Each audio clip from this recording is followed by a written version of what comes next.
Thomas the tank engine was grumbling to the other engines. I spend my time pulling coaches about, ready for you to take out on journeys. The other engines laughed. Why can't I pull passenger trains too? You're too impatient, they said. You'd be sure to leave something behind. Rubbish, said Thomas. I'll show you. One night, he and Henry were alone. Henry was ill. The men worked hard, but he didn't get better.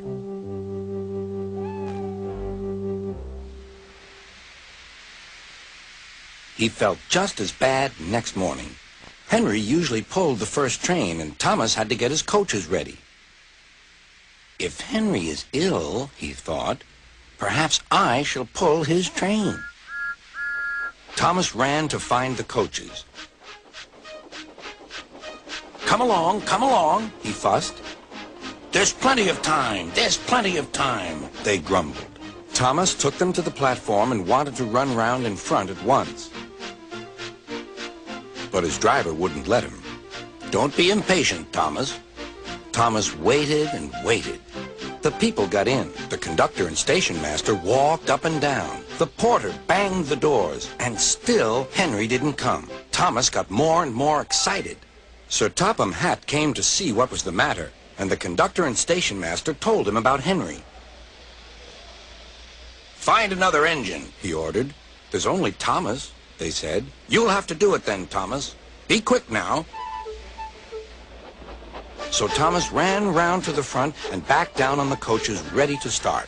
Let's not be impatient, said his driver. We'll wait till everything is ready. But Thomas was too excited to listen. What happened then, no one knows.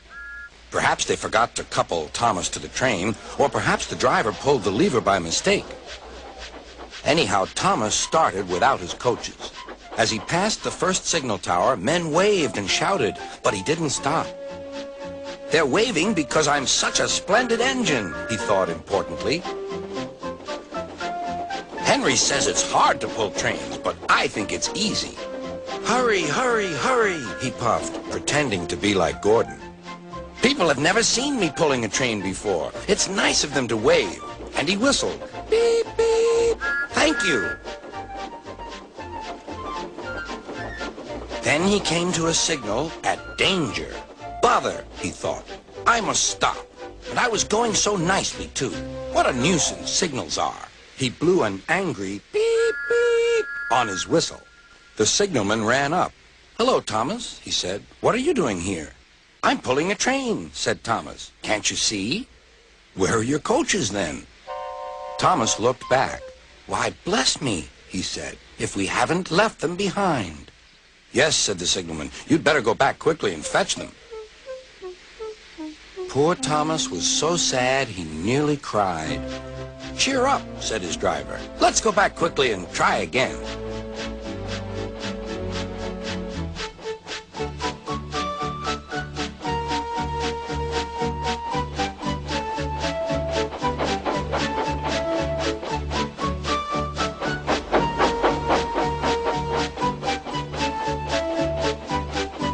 At the station, all the passengers were talking at once. They were telling Sir Topham Hatt what a bad railway it was.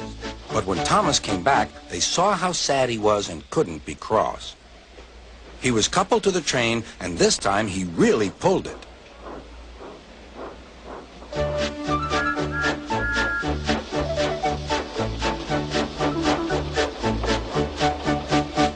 Afterwards, the other engines laughed at Thomas and said, Look, there's Thomas who wanted to pull a train, but forgot about the coaches. But Thomas had already learned not to make the same mistake again.